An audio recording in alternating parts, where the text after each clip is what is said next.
पता नहीं केंद्रीय मंत्री चिराग पासवान ने 2025 के विधानसभा चुनाव में एक बार फिर से 225 सीटें जीतने का दावा कर दिया और साथ ही साथ मुख्यमंत्री के पद को लेकर और अपने बहनोई अरुण भारती के पद को लेकर बड़ा खुलासा किया। आखिर उनका वो खुलासा क्या था? नमस्कार, मैं हूं संजीव और आप देख रहे हैं आप तक न्यूज। अगर आप हमारे चैनल पर नए हैं तो चैनल को जरूर सब्सक्राइब कर लें। बता दें कि राजद के सुप्रीमो तेजस्वी यादव और लालू प्रसाद यादव के बयान के बाद अब चिराग पासवान ने अपना बयान दिया है और एक बार फिर से दावा कर दिया है कि 225 से ज्यादा सीटें जीतकर एनडीए एक बार फिर से बिहार में सरकार बनाएगी। लोजपा रामविलास के सुप्रीमो और केंद्रीय मंत्री चिराग पासवान ने एक बार फिर से कहा है कि बिहार विधानसभा चुनाव दहलीज पर खड़े हैं। यह समय एक जवाबदेह सरकार चुनने का है। उन्होंने कहा कि जाति और धर्म के नाम पर बांटकर राज्य को बर्बाद किया गया। आगामी बिहार विधानसभा चुनावों को लेकर राजनीतिक सरगर्मियां तेज हो गई है। इसी बीच केंद्रीय मंत्री और लोक जनशक्ति पार्टी रामविलास के राष्ट्रीय अध्यक्ष चिराग पासवान ने एक बड़ा बयान दिया है।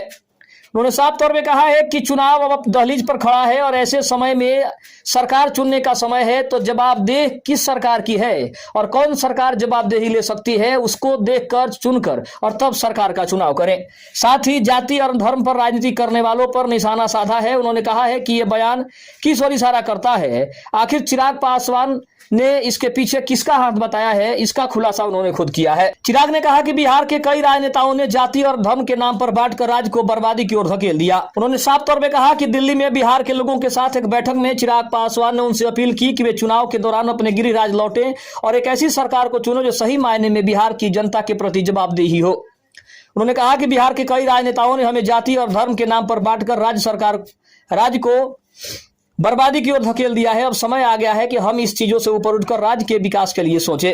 चिराग पासवान की इस बयान को महत्वपूर्ण माना जा रहा है क्योंकि वो बिहार की राजनीति में एक मजबूत युवा नेता के रूप में अपनी पहचान बना चुके हैं।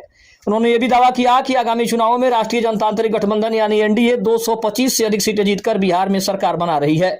चिराग ने कहा कि एनडीए एकजुट है और इस बार जनता विकास के मुद्दे पर ही वोट करेगी। हालांकि बिहार में एनडीए का नेतृत्व मुख्यमंत्री नीतीश कुमार कर रहे हैं और यह माना जा रहा है कि आगामी चुनाव में भी उन्हीं के चेहरे पर लड़ा जाएगा। ऐसे में चुनाव के बाद अगर एनडीए को बहुमत मिलता है तो नीतीश कुमार ही एक बार फिर से मुख्यमंत्री बन सकते हैं।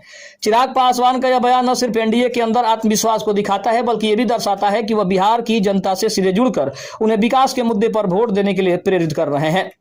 यह बयान इसलिए भी महत्वपूर्ण है क्योंकि पिछले कुछ समय से बिहार में जातिगत जनगणना और आरक्षण जैसे मुद्दों पर जमकर राजनीति हुई है। ऐसे में उनका यह कहना है कि जाति और धर्म के नाम पर बांटकर राज्य को बर्बाद किया गया एक तरह से उन सभी राजनीतिक दलों पर निशाना है जो इन मुद्दों को चुनावी हथियार के रूप में इस्तेमाल करते हैं।